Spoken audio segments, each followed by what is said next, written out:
नमस्कार, स्वागत है आपका चुनाव आज तक में। मैं हूं श्रुति उपाध्याय। प्रधानमंत्री नरेंद्र मोदी मंगलवार सुबह संयुक्त अरब अमीरात यानी यूएई के 2 दिन की यात्रा पर रवाना हो गए हैं। मोदी अपनी यात्रा के दौरान बसंत पंचमी के खास दिन यूएई में बने मंदिर का उद्घाटन करेंगे। यानी अयोध्या में राम मंदिर के उद्घाटन के बाद अब आबू धाबी में हिंदू मंदिर का उद्घाटन होने जा रहा है। अपनी यात्रा के दौरान मोदी यूएई के राष्ट्रपति शेख मोहम्मद बिन जायद अल नाहयान के साथ बातचीत करेंगे। इस दौरान दोनों देशों के बीच रणनीतिक साझेदारी को मजबूत करने की तैयारी पर चर्चा होगी।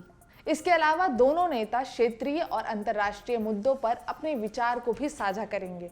विदेश मंत्रालय ने बताया कि प्रधानमंत्री नरेंद्र मोदी की यह यात्रा 2015 के बाद संयुक्त अरब अमीरात की 7वीं यात्रा होगी।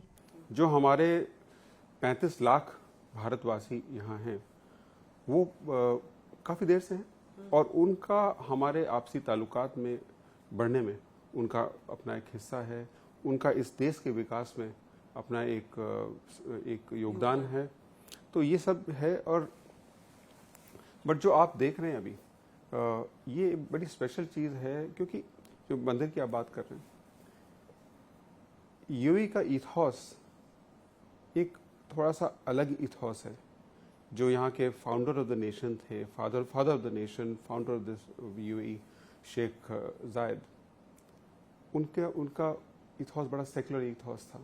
इसलिए आज आप देखेंगे इस देश में गुरुद्वारे, मंदिर, गिरजाघर, हर तरह के प्लेसेस ऑफ वर्शिप हैं। आइए जानते हैं कि प्रधानमंत्री नरेंद्र मोदी का यूएई यात्रा में क्या कार्यक्रम होगा। प्रधानमंत्री सोमवार सुबह 11:30 बजे यूएई के लिए रवाना हुए। आज ही शाम लगभग 4 बजे प्रधानमंत्री आबू धाबी पहुंचेंगे, जिसके फौरन बाद ही दोनों देशों के बीच द्विपक्षीय वार्ता होगी। रात 8 बजे से 9:30 तक अहलान मोदी कम्युनिटी इवेंट होगा, जहां नरेंद्र मोदी और राष्ट्रपति शेख मोहम्मद बिन जायद अल नाहयान रहेंगे। अगले दिन यानी 14 फरवरी को सुबह 9:20 पर विदेश मंत्रालय की ब्रीफिंग होगी। दोपहर बाद 1:50 से 2:10 के बीच प्रधानमंत्री मोदी वर्ल्ड गवर्नमेंट समिट में हिस्सा लेंगे।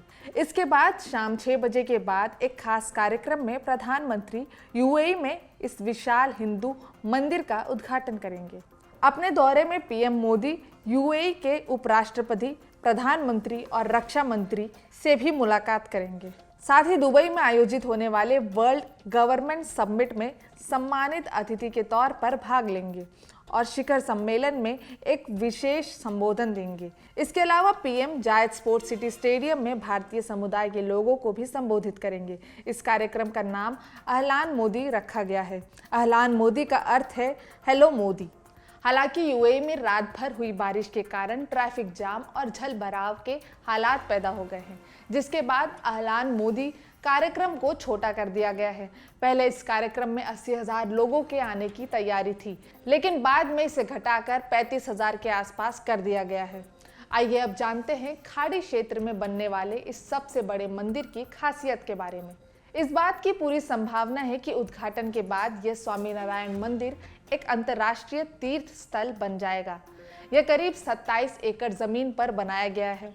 इस मंदिर का निर्माण साल 2019 से चल रहा था, जिसकी जमीन संयुक्त अरब अमीरात सरकार ने दान की है। मंदिर का निर्माण साल 2022 में ही पूरा कर लिया जाना था, लेकिन कोरोना महामारी के कारण निर्माण कार्य में देरी हुई।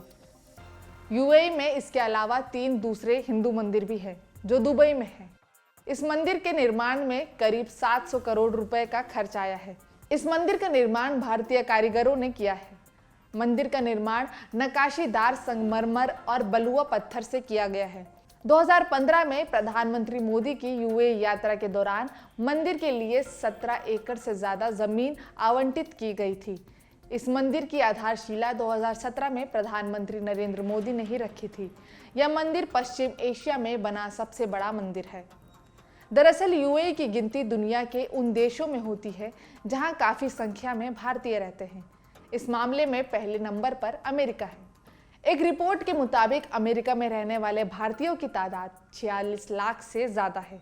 वहीं दूसरे नंबर पर यूएई का है, जहां लगभग 35 लाख भारतीय रहते हैं। जो इस देश की कुल जनसंख्या का 30% के आसपास है। तीसरी नंबर पर मलेशिया है, जहां लगभग 30 लाख भारतीय रहते हैं। आर्थिक के साथ साथ रणनीतिक मामलों में यूएई भारत का मित्र देश रहा है।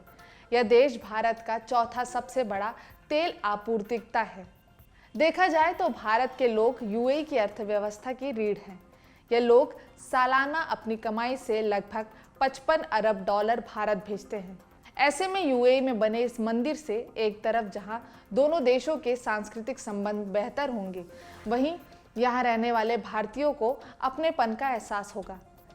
बीजेपी सरकार चुनावी साल में जहां अयोध्या के राम मंदिर को भारतीय सांस्कृतिक और हिंदुओं के उपहार के तौर पर पेश कर रही है, वहीं एक मुस्लिम देश में बड़े मंदिर के निर्माण से देश के एक बहुत बड़े बहुसंख्यक वर्ग में सकारात्मक संदेश जाएगा।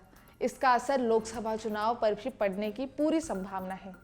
फिलहाल मेरे साथ इतना ही। वीडियो अगर पसंद आया हो तो लाइक करें। साथ ही चुनाव से जुड़े हर छोटी बड़ी खबरों के लिए देखते रहिए चुनाव आज तक। मुझे दीजिए इजाजत। नमस्कार।